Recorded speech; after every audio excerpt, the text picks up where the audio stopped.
Hi friends, പവിത്രത്തിലേക്ക് എല്ലാവർക്കും സ്വാഗതം. അങ്ങനെ വേദ ശ്രീകാര്യ ശ്രീനിവാസന്റെ വീട്ടിലെത്തുകയും വിക്രം മോഷണക്കുറ്റത്തിന് പിടിയിലായതും പറയുമ്പോൾ, കുട്ടി എന്താ ഈ പറയുന്നേ? എനിക്കൊന്നും മനസ്സിലാവുന്നില്ലല്ലോ. അതെ സാർ, സാറിന്റെ കൂടെ ചേർന്ന് ഒരുപാട് അടിയും വഴക്കൊക്കെ ഉണ്ടാക്കിയെന്ന് വെച്ച് ഇതുവരെ മോഷണക്കുറ്റം വിക്രമിന്റെ തലയിൽ ആരോപിക്കപ്പെട്ടിട്ടില്ല.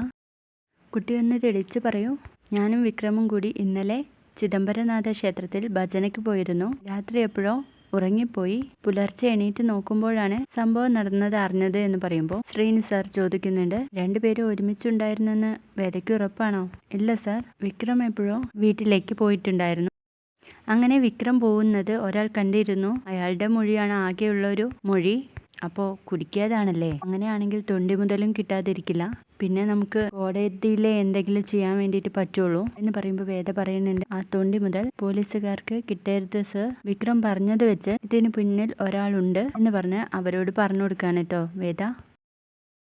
അങ്ങനെ ലോക്കപ്പിലുള്ള വിക്രമിന്റെ അടുത്തേക്ക് ഒരു പോലീസുകാരൻ കയറി ചെല്ലാണ്. നീ ഭണ്ഡാരം എവിടെയാടാ വെച്ചത്? ഭണ്ഡാരം കട്ടുകൊണ്ട് പോകുന്നത് കണ്ട ദൃക്സാക്ഷിയുമുണ്ട്. ഇനി അതിന്റെ തെളിവെടുപ്പ് മാത്രമേ ആവശ്യമുള്ളൂ എന്ന് പറയുമ്പോൾ, ഇത്രയും പ്ലാൻ ചെയ്ത നിങ്ങൾക്ക് തന്നെ അത് എവിടെയുണ്ടെന്ന് അറിയാമായിരിക്കുമല്ലോ എന്ന് പറയാട്ടോ വിക്രം.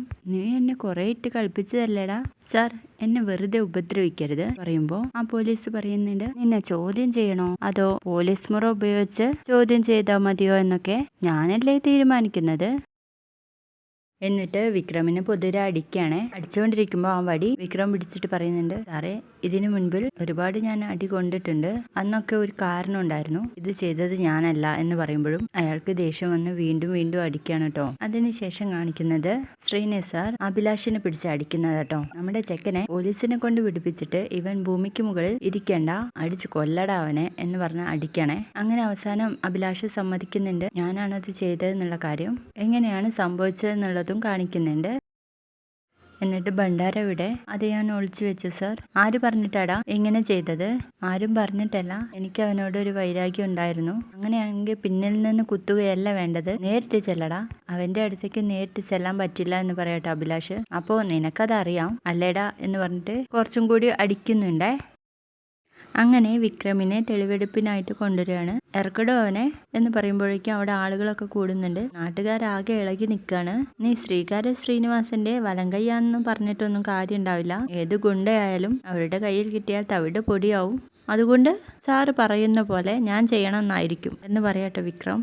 എവിടെയാടാ ഭണ്ഡാരം ഒളിപ്പിച്ചത്?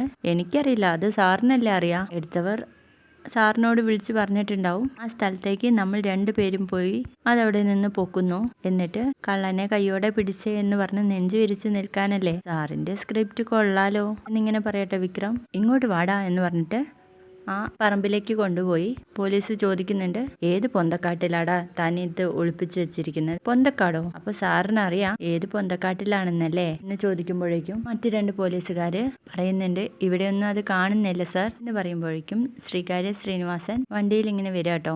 എടോ, തനിക്ക് തൊണ്ടി മുതലല്ലേ ആവശ്യം, എന്റെ കൂടെ വാടോ എന്ന് പറയണേ. അങ്ങനെ എല്ലാരും ചേർന്ന് അയാളുടെ കൂടെ അങ്ങ് പോവാണ്.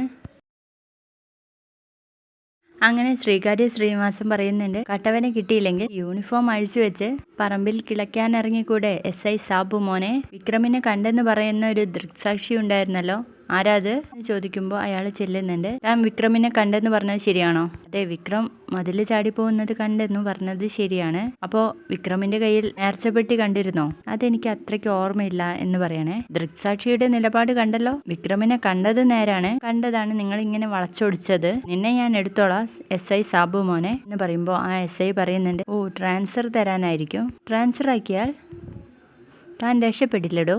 എന്റെ ചെക്കൻ രണ്ടാം പകുതിയിൽ ഗോളടിക്കാൻ നേരത്ത് ഓപ്പോസിറ്റ് സൈഡിൽ താൻ വേണമല്ലോ, എന്നാലല്ലേ ഗോളടിക്കുമ്പോൾ അതിനൊരു സുഖമുള്ളൂ എന്ന് പറഞ്ഞിട്ട് അഭിലാഷിനെ കാണിച്ചു കൊടുക്കാട്ടോ. ഇവനെ കൊണ്ടുപോയി ലോക്കപ്പിൽ പൂട്ടിയിട്ട് ജാമ്യം കിട്ടുന്ന ഏതെങ്കിലും വകുപ്പ് എഴുതി ചേർത്താൽ മതി. അല്ലെങ്കിൽ ഞാനും വിക്രമും ചേർന്ന് നടത്തിയ എന്തെങ്കിലും ഉടായ്പോണ്ടാണ് ഇവനെ ഇങ്ങനെ പിടിച്ച് ലോക്കപ്പിട്ടെന്ന് അവൻ പറയും എന്ന് പറഞ്ഞിട്ട് വിക്രമിനോട് പറയുന്നുണ്ട്, വിക്രം, നീ വേദയെ കൂട്ടി വീട്ടിലോട്ട് പോ എന്ന് പറയുമ്പോൾ വിക്രം നേരെ ചെന്ന് ആ SIയുടെ മുഖത്തേക്ക് ഇങ്ങനെ നോക്കട്ടോ. എന്നിട്ട് പറയുന്നുണ്ട്, കരുതിയിരുന്നോ എന്ന് പറഞ്ഞുകൊണ്ടാണ് വേദയെ കൂട്ടി വീട്ടിലോട്ട് പോകുന്നത്.